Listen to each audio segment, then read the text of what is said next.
ধীরে ধীরে এগিয়ে যাচ্ছি মাইকি বাগিয়ার মায়ের মন্দিরের দিকে। দুপাশে গাছ গাছ, সবুজ সবুজ আর সবুজ।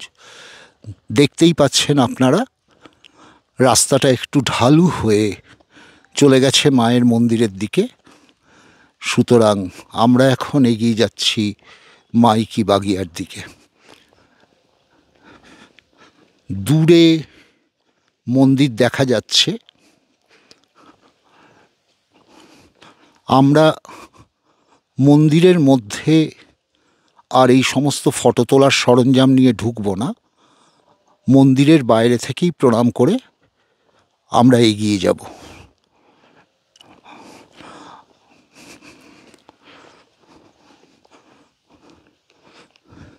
এখানকার এই যে গহন গভীর নিস্তব্ধতা, এখানকার এই যে শান্ত ঠান্ডা পরিবেশ, এখানে এটি সত্যিই বড় দুর্লভ। সাধনের অনুকূল এই যে পরিবেশ, এটি সত্যিই বড় দুর্লভ। এখানে যে কোনো মানুষ এসে তার নিজের অন্তরের যত সংশয় সেগুলিকে স্পষ্ট করে বুঝতে পারেন। যত যত অস্থিরতা সব যেন এই জায়গাটি শুষে নেয়। আমরা খুব শান্তভাবে নিজেরা নিজেদের মুখোমুখি হতে পারি।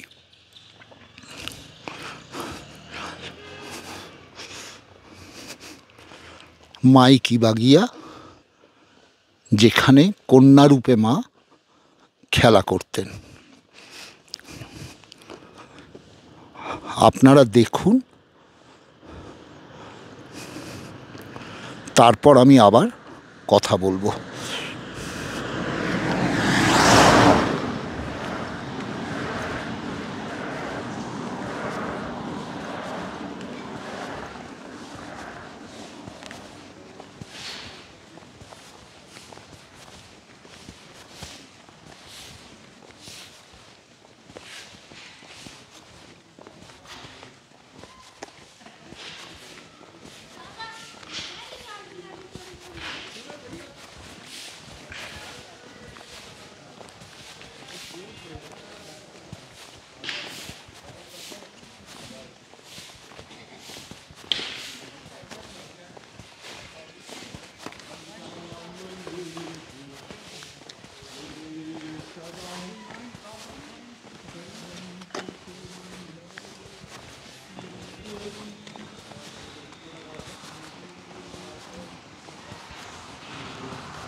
এইরকমই বেশ ধরে মা খেলা করতেন।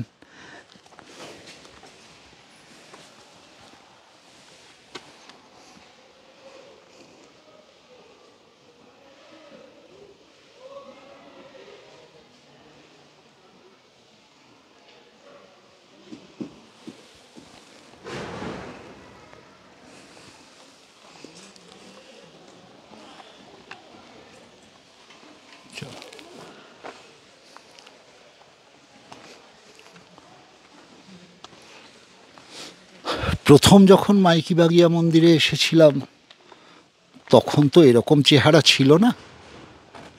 যত দিন যাচ্ছে চেহারা পাল্টাচ্ছে। হিন্দিতে যাকে বলে রওনাক, রওনাক বাড়ছে। তাতে কিছু যায় আসে না। দেখুন,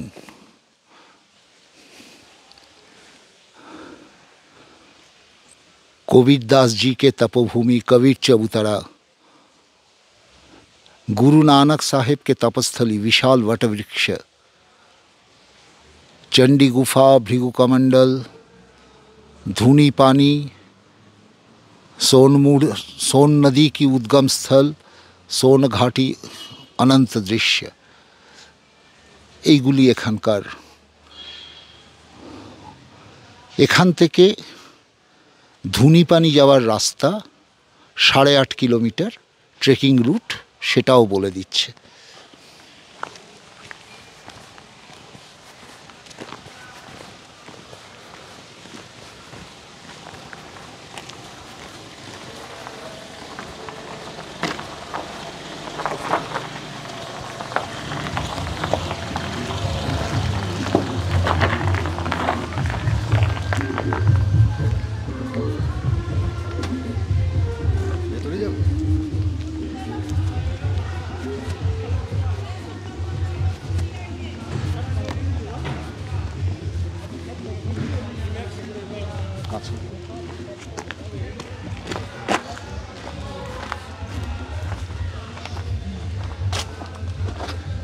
নিচে যে ছাদগুলি দেখতে পাচ্ছেন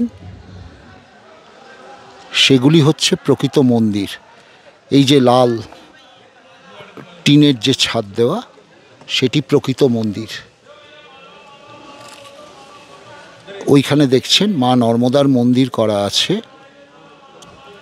ওখানেই পুজো হয় এবং মা নর্মদার সঙ্গে এক বাঁদরও ওখানে বসে আছে আমরা দেখতে পাচ্ছি।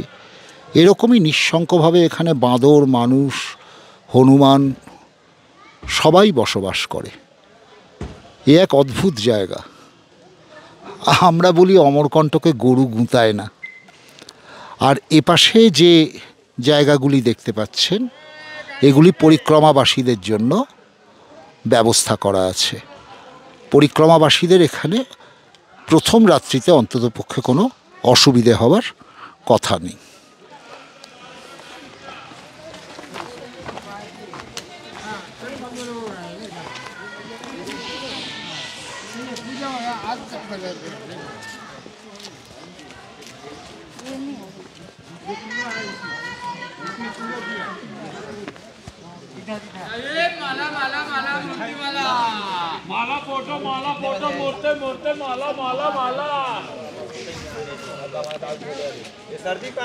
প্রকৃত ভারতবর্ষের চেহারা দেখুন, প্রকৃত ভারতবর্ষের চেহারা দেখুন।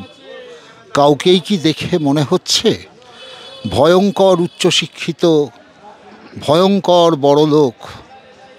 কাউকেই দেখে মনে হচ্ছে না, তাই না? এরাই প্রকৃত ভারতবর্ষ। এদের বিশ্বাস, এদের শারীরিক শ্রম, এই সবই ভারতীয় সংস্কৃতির, ভারতীয় সভ্যতার অন্তর্ভুক্ত। পরে একদিন কোনো সময় এই বিশাল বিষয়টি নিয়ে আলোচনা করব। ডান দিকে তুরীয় আশ্রম,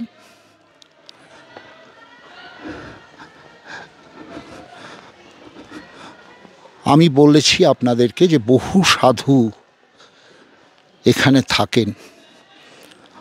আমরা এগিয়ে চলেছি সোনমুড়ার দিকে।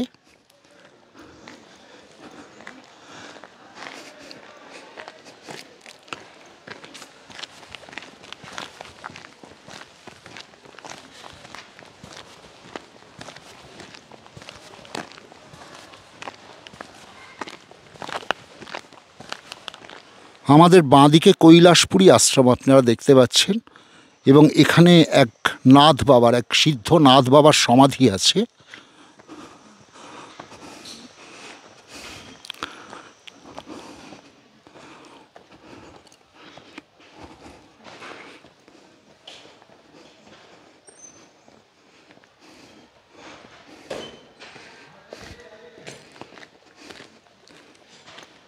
এইখানে দেখুন, জঙ্গলের মধ্যে যে কোনো জায়গায় আপনি বসে পড়ুন, কেউ আপনাকে বারণ করবে না।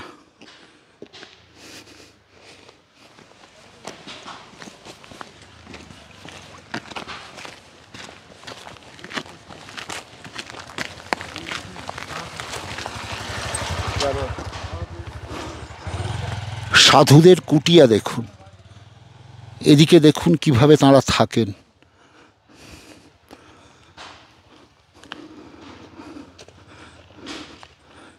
এগুলি সাধুদের কুটিয়া। এখানে এইভাবে বাঁশ, ত্রিপল এরকমভাবেই তাঁরা আছেন।